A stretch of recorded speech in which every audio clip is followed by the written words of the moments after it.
Hello friends, चलिए हमने पिछले वीडियो में पढ़ा था, हमने वर्गीकरण पढ़ा था। ठीक है, तो वर्गीकरण का हमने अब तक कितना लेक्चर पढ़ चुका है? हम लोग अब तक 3 लेक्चर पढ़ चुके हैं। ठीक है, आज हम देखेंगे कि वर्गीकरण का आधार क्या है।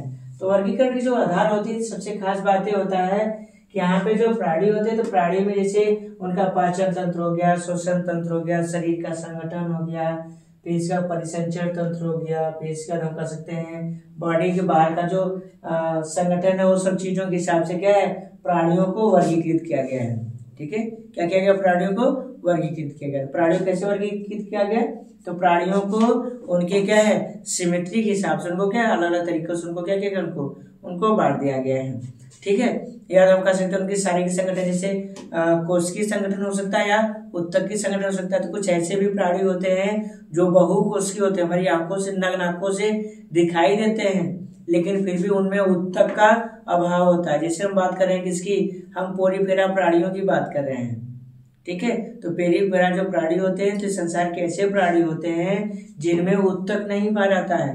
तो उनमें क्या होता है, उनमें कोशिकीय संगठन पाया जाता है। होते तो बहुकोशिकीय प्राणी है, बड़े बड़े पाए जाते हैं, हमारी आंखों से दिखाई देते हैं, लेकिन उनमें उत्तक का भाव होता है। मतलब उनकी कोशिकाएं एक दूसरे से जुड़ करके क्या करती है, शरीर का निर्माण तो कर देती हैं, लेकिन उनमें जैसे श्वसन तंत्र, गमन तंत्र, उत्सर्जन तंत्र, पाचन तंत्र, इनमें कोई विशेष प्रकार संरचना नहीं पाई जाती है।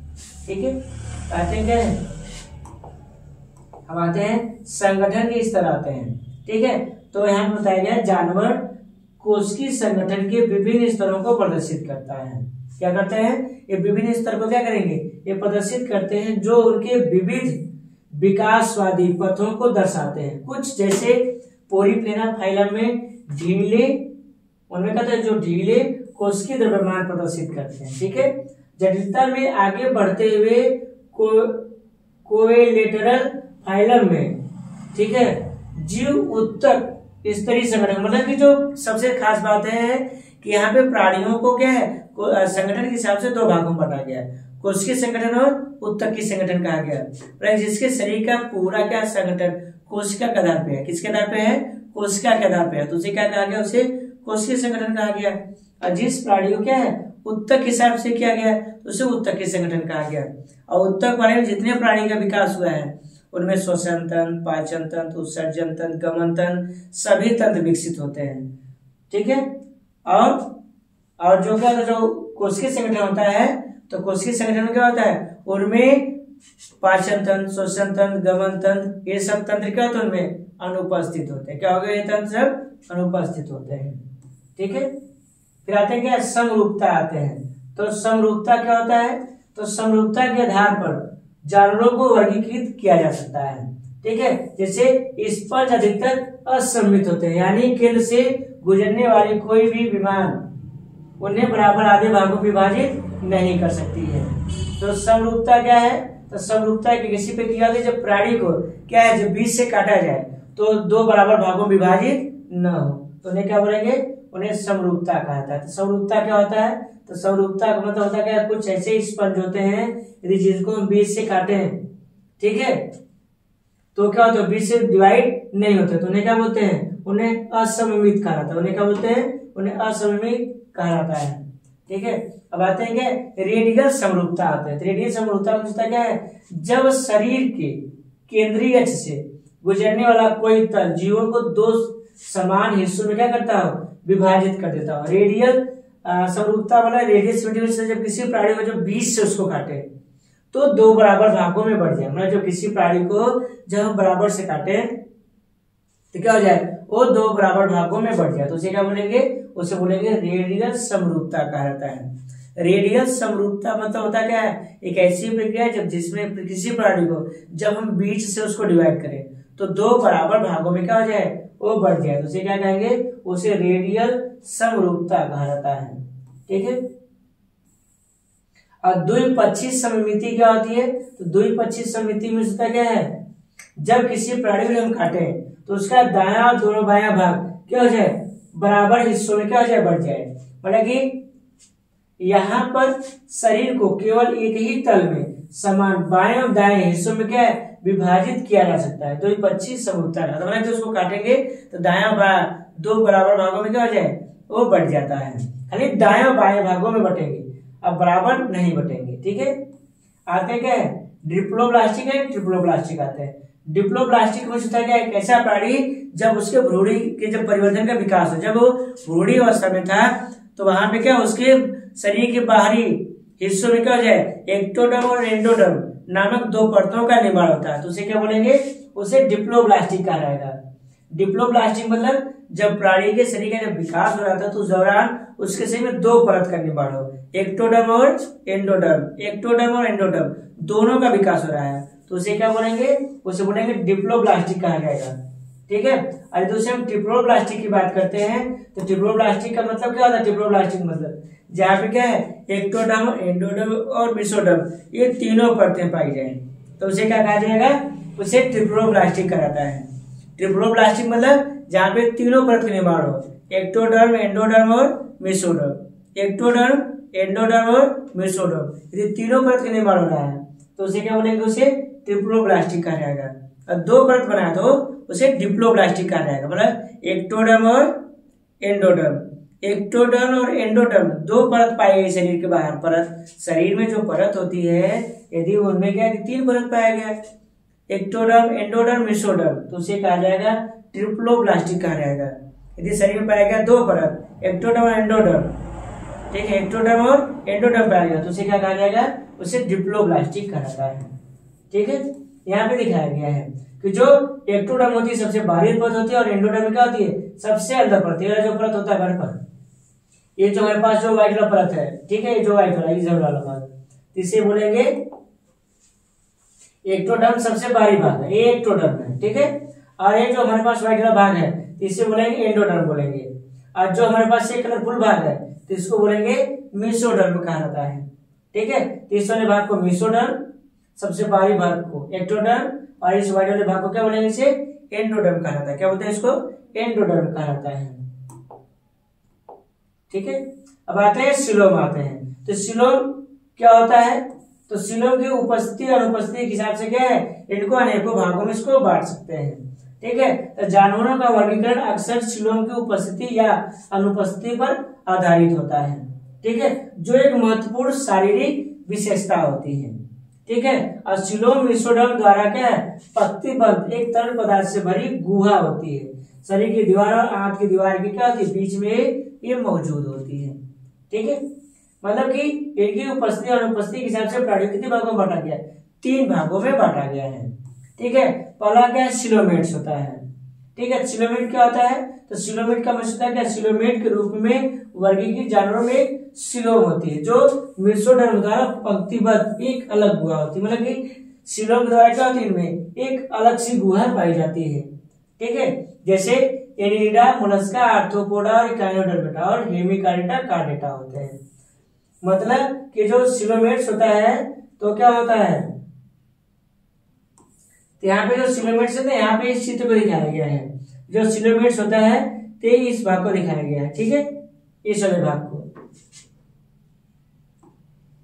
और इसके बाद जो स्यूडो सिलोमेट होता है तो स्यूडो सिलोमेट क्या होता है, स्यूडो सिलोमेट एंडोडर्म और एक्टोडर्म के बीच में पाई जाती है।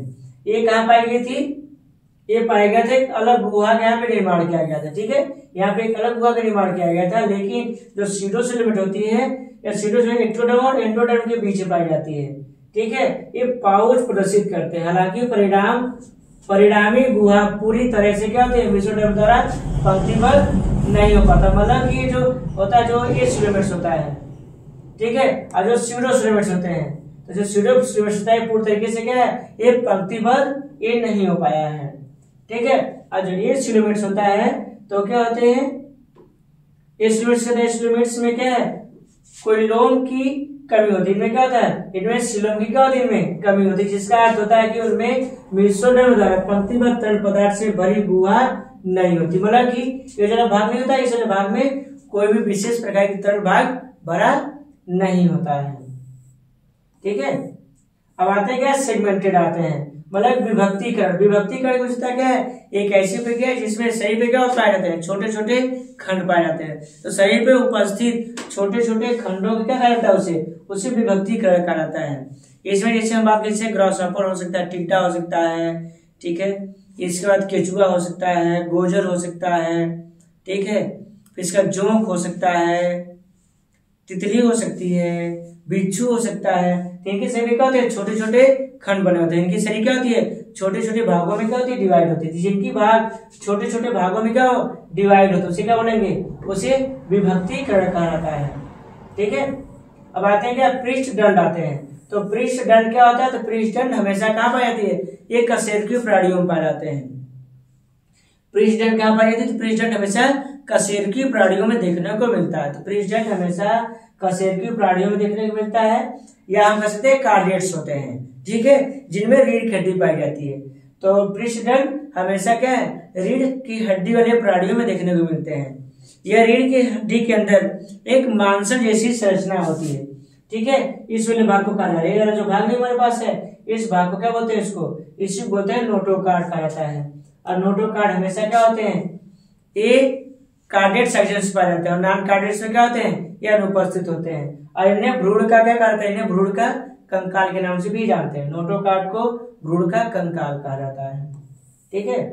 और यहाँ पे जो पशु थे, जो जंतु थे, जंतुओं को क्या है, ये 10 भागों में डिवाइड किया गया है। जैसे पोरीफेरा, स्लेक्टेटा, टिनोफोरा, प्लेटिहेलमिन्थेस, एस्केहेलमिन्थेस, फिर इसके बाद एनिलिडा, आर्थ्रोपोडा, मोलस्का, इकार्डोडर्मेटा, हेमिकार्डेटा और कार्डेटा, इतने भागों में इसको क्या किया गया, इसको डिवाइड किया गया है, ठीक है।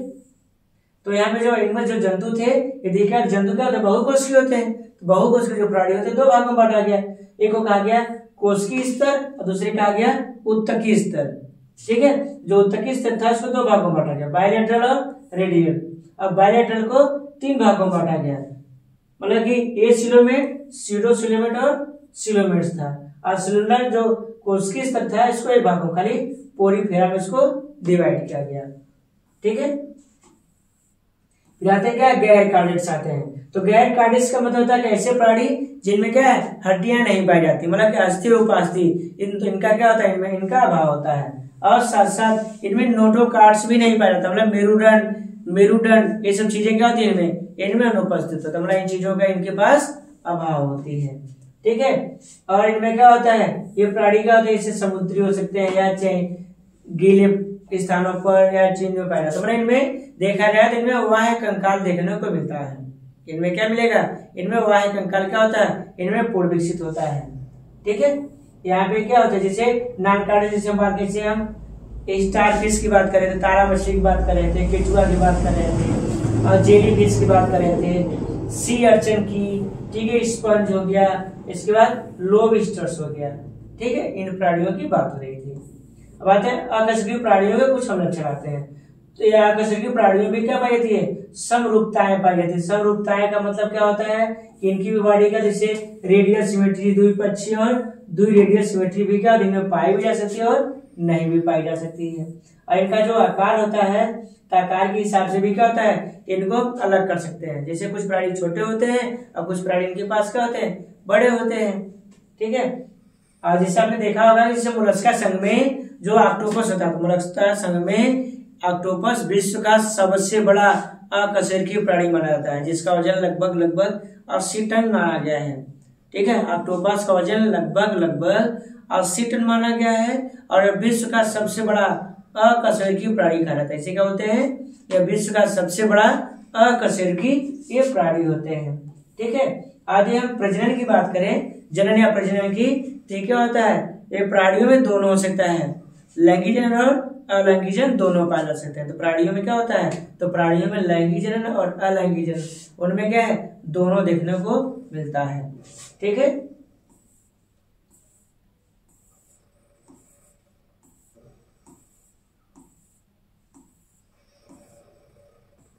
ठीक है, यदि आज का वीडियो हमारा अच्छा लगा हो तो इसको लाइक और शेयर कर दीजिए, ठीक है।